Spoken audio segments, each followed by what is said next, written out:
আসসালামু আলাইকুম সম্মানিত ভিউয়ার্স, আশা করি সবাই ভালো আছেন, সুস্থ আছেন এবং নিরাপদ আছেন। একটা নিউজ গতকাল ডয়েচে ভেলে উপদেষ্টা নাহিদ ইসলাম তিনি বলেছেন যে দল হিসাবে আওয়ামী লীগ যে কাজগুলো করেছে তার বিচার হবে, তার বিচারের আগে তাদের আসলে রাজনীতি করতে দেওয়ার সুযোগ আসে না, সুযোগ নাই। কয়েকদিন আগে, 2 দিন আগে দল হিসাবে আওয়ামী লীগ নিষিদ্ধ হবে কিনা এরকম একটা রিট করেছিল, সেই রিটটা খারিজ হয়ে গেছে যে, এবং সরকারের আইনমন্ত্রী আসিফ নজরুল তিনি বলেছেন যে তাদের কোনো, তার অভিমত হচ্ছে, আমার ব্যক্তিগত কোনো ইচ্ছা নাই যে কোনো দলকে নিষিদ্ধ করা। তিনি জামাত ইসলামের উদাহরণ টেনেছেন, বা বাংলাদেশের কোনো দলকে নিষিদ্ধ করা হোক। এবং আওয়ামী লীগ সম্পর্কে একটা বড় কথা বলাই যায় যে, যে দল বাংলাদেশের স্বাধীনতার নেতৃত্ব দিয়েছে, যে দলের নেতৃত্বে বাংলাদেশ স্বাধীন হয়েছে, যে দলের ঐতিহ্যবাহী একটা ভূমিকা আছে বিভিন্ন সময়, এবং এখানে নানা ধরনের নানা মতের মানুষ আছে এবং অনেক ভালো মানুষও আছে, সেই দল নিষিদ্ধ করার পক্ষে তিনি নান। তবে নাহিদ ইসলামের কথায় যেটা স্পষ্ট হয়েছে যে তিনি বলার চেষ্টা করেছেন যে এই দলটি বা এই দলের নেতাকর্মীরা মানবতাবাদী অপরাধের সাথে যুক্ত হয়েছেন, তারা গণহত্যা চালিয়েছেন, তারা বাংলাদেশের নির্বাচনী ব্যবস্থাকে ধ্বংস করেছেন এবং বাংলাদেশের টোটাল অবকাঠামোটাকে ছিন্ন বিচ্ছিন্ন হয়ে গেছে, প্রশাসনিক অবকাঠামো। তো এটার তো বিচার হবে।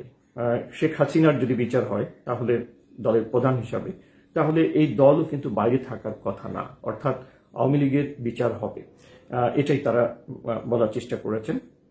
তো ধরুন আওয়ামী লীগের গণহত্যার যদি দায় নিতে হয়, যদি তার বিচার হয়, বাংলাদেশের গণতান্ত্রিক ধারাকে স্বৈরতন্ত্রে পরিণত করার জন্য যদি বিচার হয়, এবং এই টোটাল 15টি বছর বাংলাদেশের মানুষের যে নানা দুঃশাসন তৈরি করেছে এই দলটি, তার জন্য যদি বিচার হয়, তাহলে কি আদৌ সম্ভব এই আওয়ামী লীগ রাজনীতি করার সুযোগ সুবিধা পাবে? জানি না বিচারে কি হবে, কিন্তু এতগুলো দায় নিয়ে একটি সংগঠন টিকা কি সম্ভব?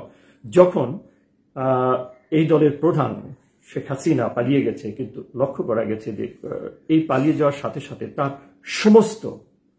সমস্ত সংগঠনের সমস্ত লোকজন যারা কি পয়েন্টে ছিল, যারা নানা অ্যাক্টিভিটিস করতো, তারা কি পালিয়ে গেছে।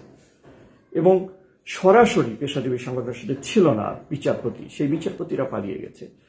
শিক্ষক গ্রুপ, ভিসি, জাতীয় বিশ্ববিদ্যালয়ের ভিসি, প্রভিসি, এরকম অনেক শিক্ষক তারা পালিয়ে গেছে। ইউনিভার্সিটির অনেক বিশ্ববিদ্যালয়ের ভিসি তারা পদ ছেড়ে আত্মগোপনে চলে গেছে। আইনজীবী, অ্যাটর্নি জেনারেল তিনি পালিয়ে গেছেন, এবং প্রধান বিচারপতির কথাও শোনা গিয়েছিল যে তিনি পালিয়েছিলেন। পালিয়ে গিয়েছে তার দলের অন্য লোকজন, প্রত্যেকটা এমপি, কোনো এমপি ঘরে নেই, পালিয়ে গেছে। ছাত্রলীগের নেতাকর্মী, যুবলীগের নেতাকর্মী, অনেক পেশাজীবী, মানে যত ধরনের পেশাজীবী ছিল মোটামুটি আওয়ামী লীগের ঠিক মনে নেই, তবে প্রায় 15-20টা পেশাজীবী সংগঠন ছিল। এবং এই সব পেশাজীবী সংগঠনের বাইরেও একটা সমর্থক গোষ্ঠী ছিল, বিশেষ করে সাংবাদিকদের মধ্যেও ছিল। সাংবাদিকদের মধ্যে যারা ছিল তারা প্রেস ক্লাবে যারা, প্রেস ক্লাবের সভাপতি পালিয়ে গেছে। সাংবাদিকদের মধ্যে ঢাকা সাংবাদিক ইউনিয়নের 2টা শাখা, আর ডিউজের মধ্যে আবার 2টা শাখা, যেটা আওয়ামী শাখা, সেখানেও যে শীর্ষ নেতৃবৃন্দ কিন্তু নাই, পালিয়ে গেছে। ইভেন যারা সরকারের পক্ষে, কোনো ব্যানারে ছিল না, বাট সরকারের পক্ষে কথা বলতো এমন সব সাংবাদিক, এবং এই গণহত্যাকে দীর্ঘায়িত করেছে সরকারকে নানা ধরনের কুপরামর্শ, শেখ হাসিনা কুপরামর্শ দিয়েছে বা নেতিবাচকভাবে এই আন্দোলনকে ব্যাখ্যা করেছে, বা এই সরকারের দমন পীড়নকে আরো কিভাবে শক্তিশালী করা যায় উৎসাহ জুগিয়েছে, তারাও কিন্তু নাই, তারাও পালিয়ে গেছে।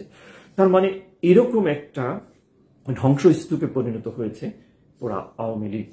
এবং শেখ হাসিনা পালিয়ে যাওয়ার সঙ্গে সঙ্গে তার পুলিশের তো অবস্থা সবাই জানে, তার আনসারের অবস্থা কয়েকদিন আগে দেখা গেল, মানে তার যত ধরনের অর্গান ছিল সবগুলো কিন্তু একেবারে ভেঙে পড়েছে, উপড়ে গেছে। জানি না এটা রিবিল্ড করতে তারা পারবে কিনা, বা রিবিল্ড আদৌ সম্ভব কিনা, বা এই যে তারা পালিয়ে গেলেন, এরকম কিন্তু বাংলাদেশে অতীতে হয় নাই। বাংলাদেশের সরকারগুলো চেঞ্জ হয়েছে, আওয়ামী লীগ ক্ষমতায় আসছে, বিএনপি অপোজিশনে চলে গেছে, বিএনপি ক্ষমতায় আসছে, আওয়ামী লীগ অপোজিশনে চলে গেছে, ঠিক আছে আগের মেয়াদে। কিন্তু এবারের মতো টর্নেডো, সাইক্লোন একটা দলের হয়নি। মানে এই গণ বিক্ষোভ এবং গণ আন্দোলন এই দলটাকে একেবারে উপড়ে ফেলার মতো অবস্থা তৈরি করেছে। এই উপড়ে ফেলা অবস্থা থেকে এই দলটি দাঁড়াতে পারবে, অন্তত নাহিদ ইসলামের কথায় যদি সত্যি আওয়ামী লীগের বিচার হয় দল হিসাবে, তাহলে তারা কি পারবে আবার রাজনীতির মাঠে আসতে এবং আগামী নির্বাচনে তারা অংশগ্রহণ করতে?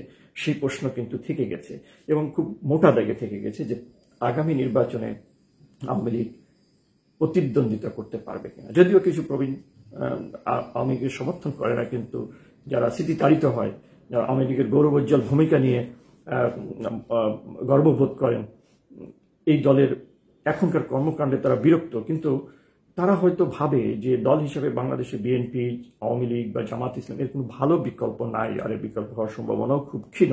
তারা হয়তো ভাবে যে আওয়ামী লীগ শুদ্ধ হয়ে, আওয়ামী লীগ সংস্কার হয়ে, আওয়ামী লীগ নেতৃত্ব চেঞ্জ হয়ে হয়তো বাংলাদেশে রাজনীতি করার সুযোগ পাবে। কিন্তু এটা যেমন পজিটিভ একটা দিক, কিন্তু এটা খুব বড় দিক যে এই গণহত্যার বিচারের সম্মুখীন হওয়ার পরে আওয়ামী লীগের চরিত্র কি হবে। আমরা অপেক্ষা করব দল হিসেবে আওয়ামী লীগের পরিণতি কি হয়, দলীয় নেতা কর্মীদের পরিণতি কি হচ্ছে আমরা দেখতে পাচ্ছি। তো ভালো থাকুন, সুস্থ থাকুন, নিরাপদ থাকুন। আল্লাহ হাফেজ।